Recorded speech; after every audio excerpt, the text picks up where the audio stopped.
Ezekiel chapter 8. And it came to pass in the 6th year, in the 6th month, in the 5th day of the month, as I sat in mine house, and the elders of Judah sat before me, that the hand of the Lord God fell there upon me. Then I beheld, and lo, a likeness as the appearance of fire, from the appearance of his loins even downward, fire, and from his loins even upward, as the appearance of brightness, as the color of amber.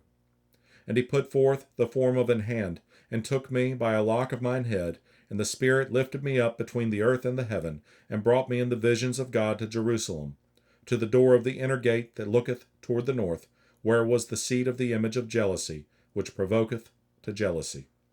And behold, the glory of the God of Israel was there, according to the vision that I saw in the plain. Then said he unto me, Son of man, lift up thine eyes now the way toward the north.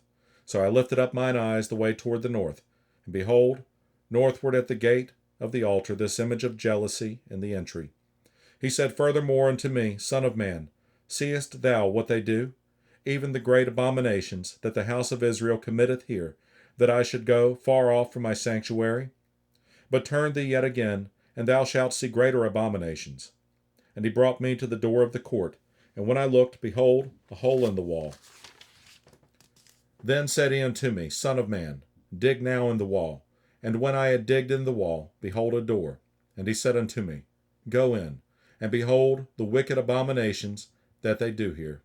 So I went in and saw, and behold every form of creeping things and abominable beasts, and all the idols of the house of Israel, portrayed upon the wall round about.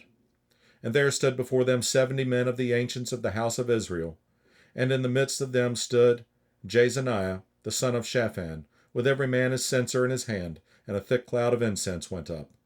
Then said he unto me, Son of man, hast thou seen what the ancients of the house of Israel do in the dark, every man in the chambers of his imagery? For they say, The Lord seeth us not, the Lord hath forsaken the earth. He said also unto me, Turn thee yet again, and thou shalt see greater abominations that they do. Then he brought me to the door of the gate of the Lord's house, which was toward the north, and behold, there sat women weeping for Tammuz. Then said he unto me, Hast thou seen this, O son of man? Turn thee yet again, and thou shalt see greater abominations than these. And he brought me into the inner court of the Lord's house, and behold, at the door of the temple of the Lord, between the porch and the altar, were about 25 men, with their backs toward the temple of the Lord, and their faces toward the east, and they worshipped the sun toward the east. Then he said unto me, Hast thou seen this, O son of man? Is it a light thing to the house of Judah that they commit the abominations which they commit here? For they have filled the land with violence, and have returned to provoke me to anger, and lo, they put the branch to their nose. Therefore will I also deal in fury. Mine eye shall not spare, neither will I have pity. And though they cry in mine ears with a loud voice, yet will I not hear them.